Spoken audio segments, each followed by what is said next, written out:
This is a production of WTVI PBS Charlotte. Family Dollar shareholders approve a merger with Dollar Tree. A state appeals court ruling could impact thousands of teachers, and a big oversight at a local park in uptown Charlotte stirs lots of reaction. Those topics and more on this Off the Record.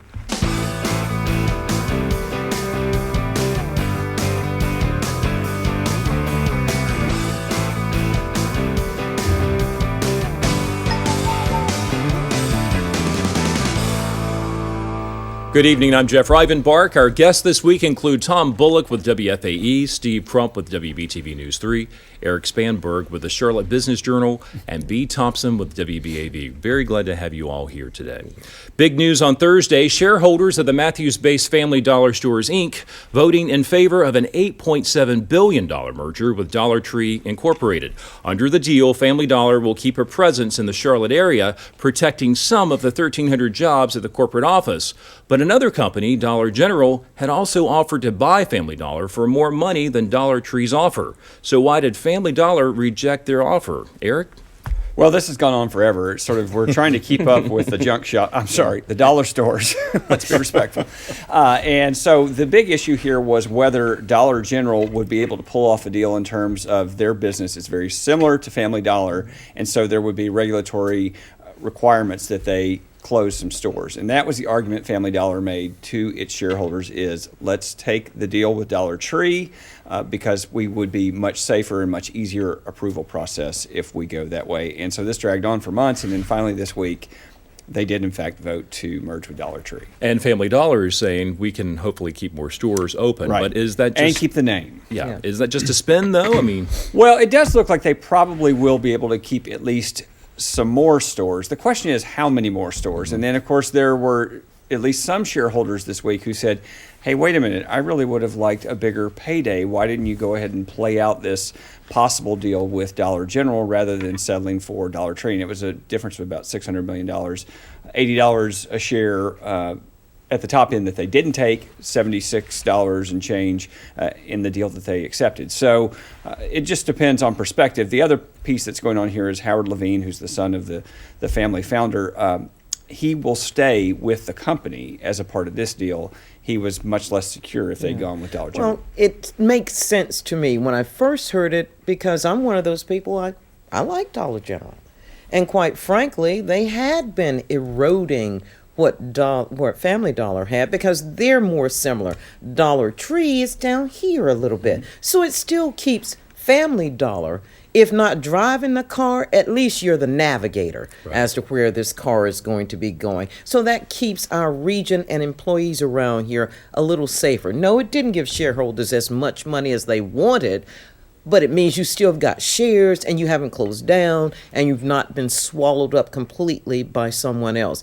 To me, the interest is going to be, if they have it within them, to widen out the variety that's in a Dollar Tree store to what you see in Family Dollar. And then those two together could overshadow what Dollar General does. But you go in any small community, the smallest ones, Dollar General is jumping up like QT is jumping up with gas stations all around. So people who don't have a lot of money to work with, if you gave them their druthers, who showed up in my community first? It used to be Family Dollar. It's now Dollar General. But the question is, what's it going to look like to the consumer? And that's what I'm saying. To the consumer, if this new put together gives them the same type of options at a higher quality level, while Dollar Tree has things cheap for $1, what you get for $1? Not a whole lot. At least if it's more of a variety, then I can go for it. From an issue of branding and symmetry, you're going to have two brands that are out there. And even in terms of liquidation kinds of things, because the stuff that you'll see, 1 month at $3.99 at Family Dollar, you'll see for $1 at Dollar Tree. Have you been to Dollar Tree recently? Well, I do, because I'm a spouse who tries to look at the stuff. The quality of it, that's what I'm talking about. If you can give me a good value and there's still some level of quality, then I'll take it. But if you say it's just $1, but there's no value there for me, then I just wasted that $1 I had to work with. So I think you're going to have to see more of that as well. And that's where, to me, Dollar General was undermining what was going on with Family Dollar. But, you bring up, hopefully, Family Dollar elevating Dollar Tree, but let's not forget that the whole reason this happened is Family Dollar was doing pretty poorly in a segment that has actually seen a whole lot of growth. The dollar stores have exploded with, when the economy, particularly when the economy Their was stock bad. shot up. Family Dollar stock And then it shot up after the purchase and then fell down, and they just Yeah. have not been keeping pace with Well, everybody and one of else. the So I thing- think what we'll see is kind of it may not be that Dollar Tree rises to a Family Dollar level. It may be that Family Dollar drops a bit, and you try to expand its market share that way. But to Tom's point, going back to the great crash of '08, that was when dollar stores became very, I guess, marketable, Right. on the stock exchange, and people were buying, gobs of that stuff, And they were all expanding. Yeah, and you were having like 33% growth in a year. You know? But now is the shakeout. And a savvy consumer who wants the best product for their dollar will go to, you look at all the different dollar stores and you say, when I go to this one, I get a better value for my dollar. When I go to this one, I just spend $1, but in a week I'm gonna have to go spend another $1. So it doesn't make your money work as well. So ultimately, from a consumer standpoint, which one gives me the best value Well, for and that remember dollar? that Family Dollar, one of the ways they got into trouble first is they expanded a great deal, but the other thing is they went Out into west. Yes, and they also went into snacks and tobacco and other things that were lower margin than other kinds of products. And so that the company has not done well. They've had layoffs. This is not a company that's flourishing, although I guess unlike Chiquita, they will stay in the area. And that's the good point for The us. incentive package, right? And speaking of incentives, in Raleigh, Governor Pat McCrory is seeking funding for new incentives from the state legislature. Now, earlier this month, he told business leaders, I do not have the tools that I need to lure a major employer to the state. The state legislature resumes in the week ahead, and the governor is pushing for lawmakers to add money to corporate incentives funds. Now, when you start talking about incentives, there are some people who say it's a good idea, and there are others who say, whoa, wait a minute, and they point to Chiquita and other, incentive And the packages. reality in Raleigh is the Republicans are not on the same page with this one because there's this tension that exists, and you have to look at the Mecklenburg slice of that. You have Governor McCrory and State Senator Bob Rucho. McCrory's like, look, as the mayor, I was able to do this and that, including Chiquita in the NASCAR Hall of Fame. But the reality is he has an incentive playbook, and Rucho is saying, not so fast. We can redistribute this money elsewhere. Although, one of the interesting things when I spoke to Rucho last week is, as he's ruling out incentives and generally saying that you're picking winners and losers, he would rather lower corporate taxes overall. He does make an exception for car makers, and that's the big ticket item that's out there. Obviously, with the Mercedes-Benz deal, and we have BMW, our neighbors to the south, Alabama, and Mississippi, Absolutely. and Tennessee. All these states have gotten major car manufacturers, and the argument for incentives for the car manufacturers, of course, is they bring all these support industries that sprout up alongside them. And it's the adage of we want to play too. Again, you got BMW in South Carolina, Kia. They have a plan in the Georgia-Alabama border. Saturn in Tennessee. So it's just like, all right, not only in the textile belt, simply because you had like companies like Hollins and Aikman that would do headliners for basic cars and upholstery. So, and even if you drive down the I-85 corridor, you will see tire plants and things that help that BMW facility. But here's the Right, blowback. The general public, when we look at incentive deals, okay, I can understand the need because you're competing with other cities, other states.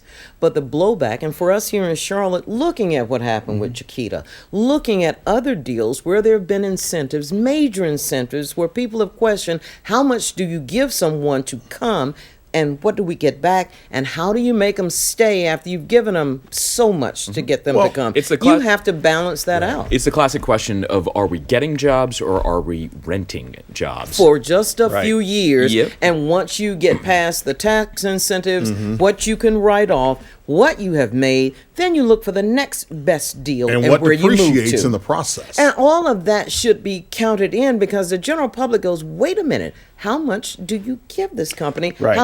How many jobs do we get back? And remember, though, now the people who support incentives, they're going to point to Dell and Chiquita, two of the most prominent examples, and say, look, we did get the money back, or we expect to get the money back. So the protections are there that are needed. But you're absolutely right. Are we renting jobs? And, of course, the other argument that comes in is we always talk about skilled workforce.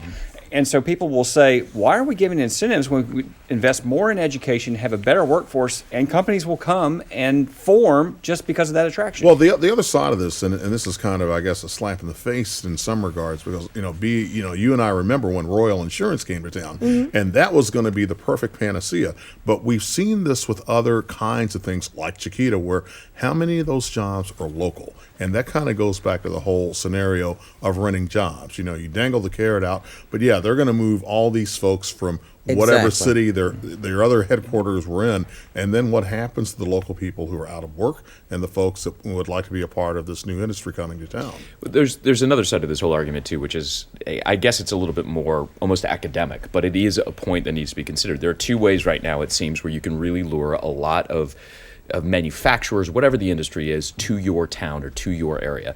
One is the workforce, as Erik brought up, which is fair, but for that you need a critical mass to start. You need to have those seed companies come in to create enough of the train thing. That's why Silicon Valley is Silicon Valley. Right. It's not something special in the soil in Northern California. It's there because that's where it kind of started, and it built the workforce, so it stays there. We don't have that per se in North Carolina. We did with textiles. Well, we also had it for the Research Triangle Park in the Raleigh-Durham area. Sure. That was our Silicon Valley. But the second side of that, whether we like it or not, the game is played now with incentives. That's how right now, everybody seems to be getting, whatever the industry is, getting those seed companies in that allows for that growth. And so, at the end of the day, whether you take Rucho's side or you take the governor's side, the fact is everybody else seems to be playing from the same playbook, which is, we will give you this. In essence, we may be renting your jobs, but we're hoping something else takes off. So it's the old Indiana Jones, choose wisely. Yeah, exactly. Right. No, it sounds like Kenny Rogers. You got to know when to hold them, know when to fold them. I like that How guy much do go-ad. you get? But closer to Charlotte, though, let's look at what happened in Salisbury, where David Murdoch's deal, that research campus up in Salisbury, it is just still sitting there. I mean, you remember they had those big old stacks from Cannon Mills, and they put in these wonderful columned edifices, and no one is like really rushing to beat down the door to Kannapolis get in has there. not become the biotech capital of the world yet. No. Well, moving on to our next topic, teachers across the state are paying close attention to the North Carolina Appeals Court. So here are some of the questions the court judges are wrangling with. Will 56,000 of the state's 96,000 public school teachers with tenure be able to keep the employment protection, or will the judges side with state legislators fighting for a law adopted in 2013 requiring veteran teachers to surrender the so-called career status in exchange for multi-year contracts? If you're a teacher and you've been in the system for a while, I'm sure you're probably a little bit quite rankled over this issue. You have to really think in terms of the concept is good, because people say if we're going to educate our children, we need to have the best educators in front of them. Well, I don't think you should penalize people who've been there doing it and have earned that status. There is an opportunity when you've got young teachers coming in, and Tom and I were talking about this earlier, of you got to prove yourself. It's like that 3-month window when you start a new job, and if you do well, okay, you're going to be with us. But at this point in the game, to tell tenured educators, you're going to lose that. That is like you losing a benefit. It's like you're being bought by a new company. You had 20 days of vacation before, now you got 5.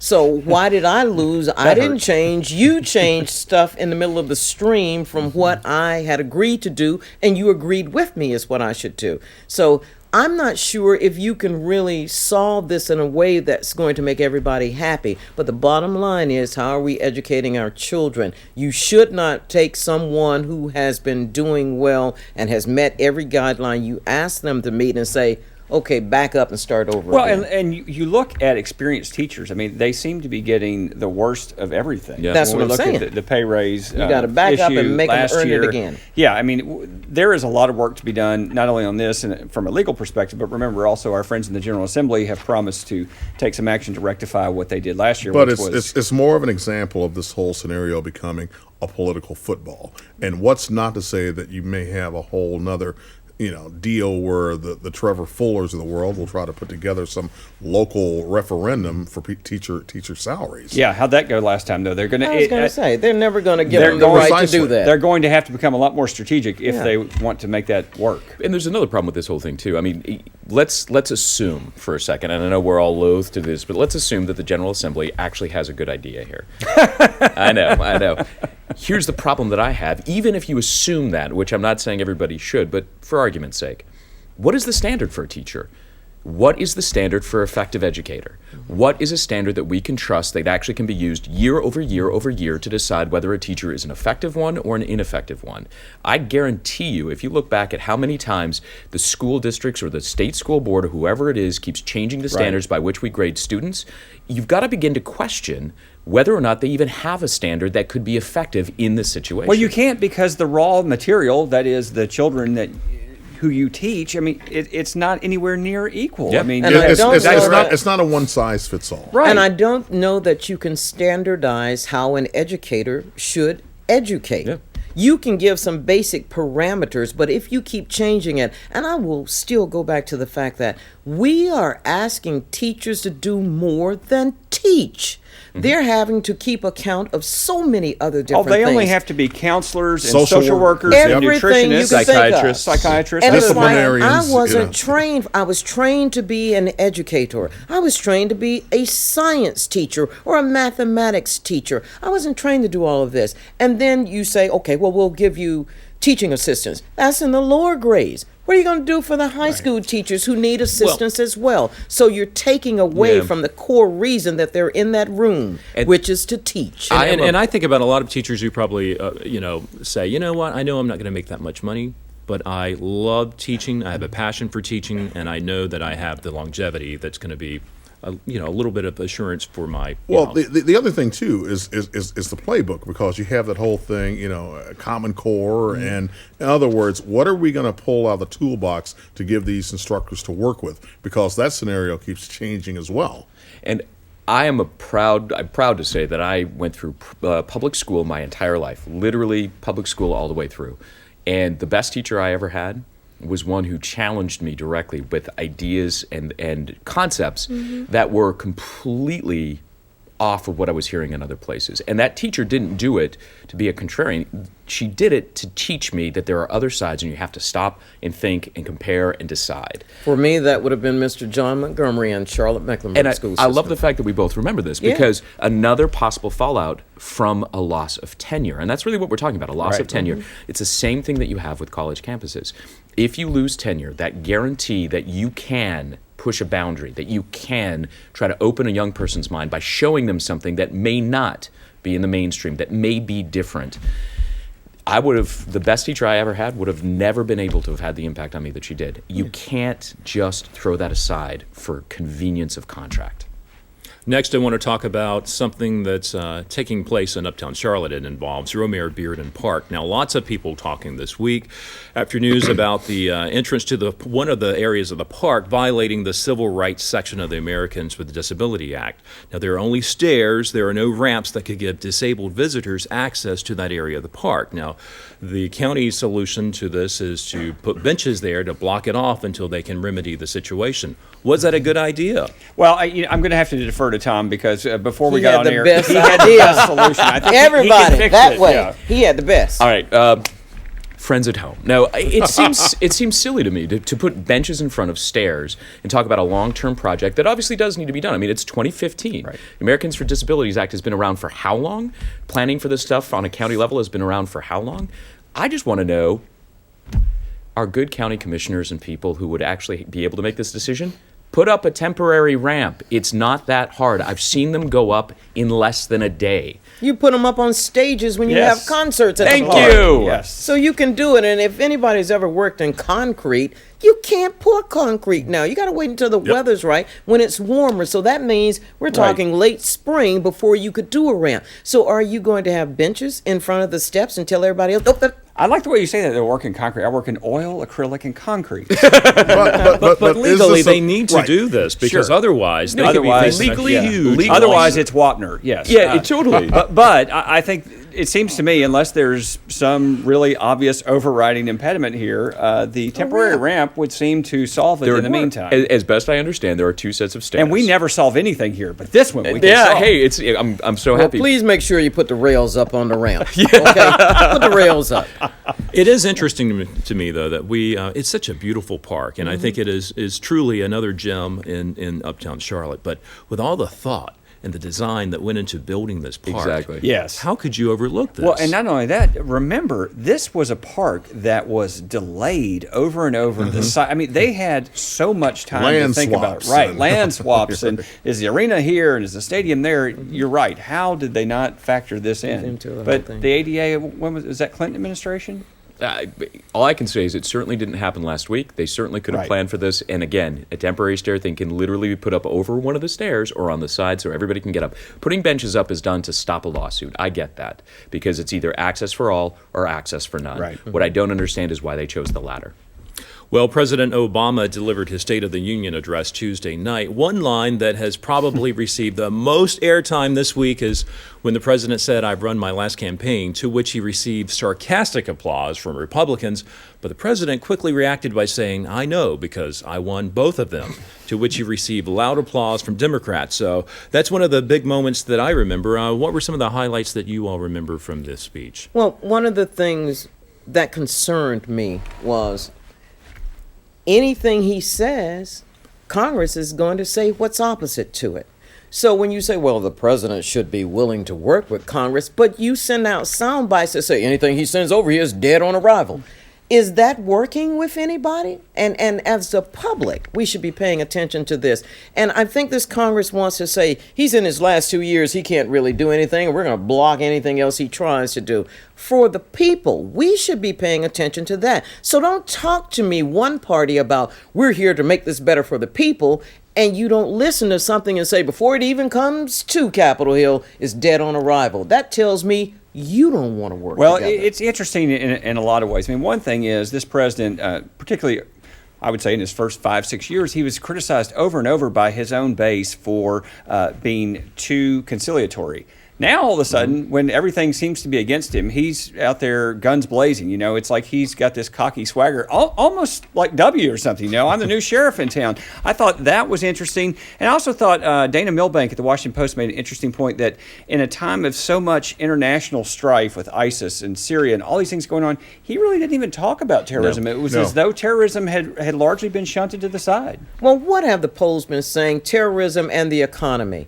And most people in this country, because we feel a psychological isolation with the two oceans on either side, we're more interested in what's happening with the economy. And I go back to my statement that I started out with. If he says this, Congress is going to say that. If he works on the economy, they go, oh, but you're not dealing with terrorism. If he deals with terrorism, they go, you're not doing enough on the economy. So it's not going to make any difference what he says. If they say jump and he jumped 10 feet, they'll say, I meant 11. But here's, you're right about the dead on arrival speech. First of all, I thought the speech was one of his best in terms of State of the Union. The rhetoric, the delivery, he had bite. Right. He clearly laid out a Democratic agenda that was as ambitious as you would actually see normally in a second State of the Union, Yes. not in a seventh year Right. State of the Union.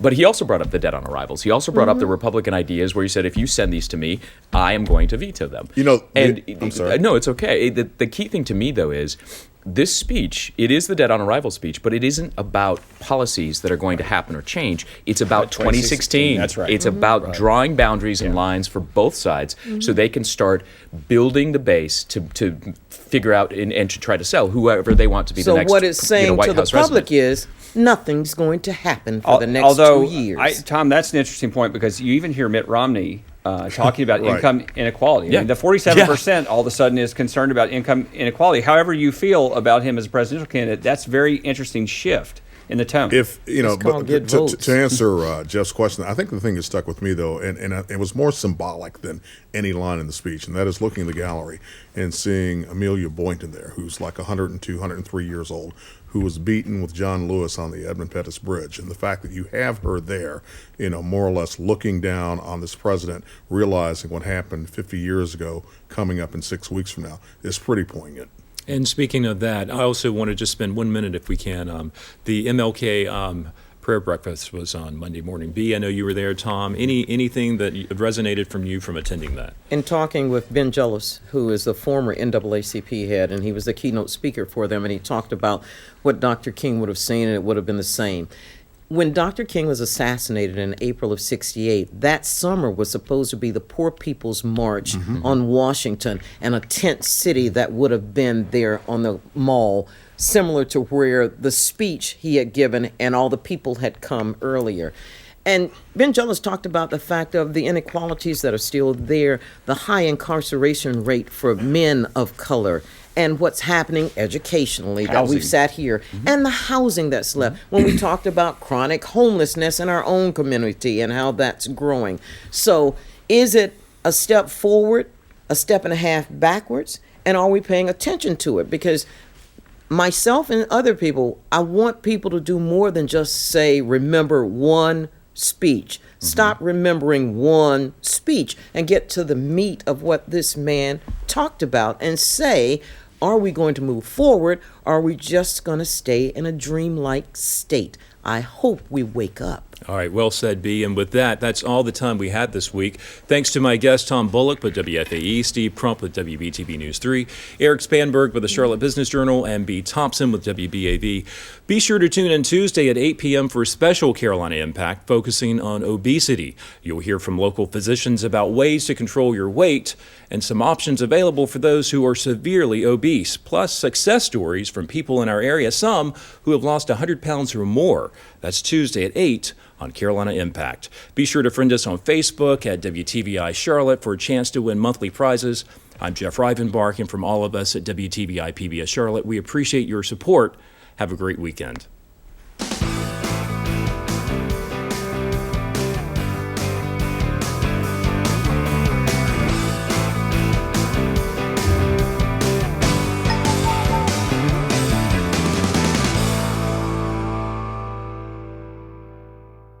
A production of WTVI PBS Charlotte.